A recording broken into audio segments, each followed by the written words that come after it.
I'm just a sinking ship, and you're just a pair of lips that I've lost in the moment.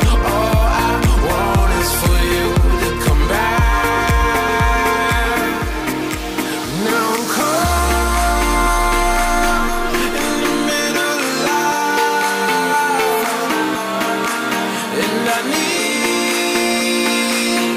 need you to survive. She said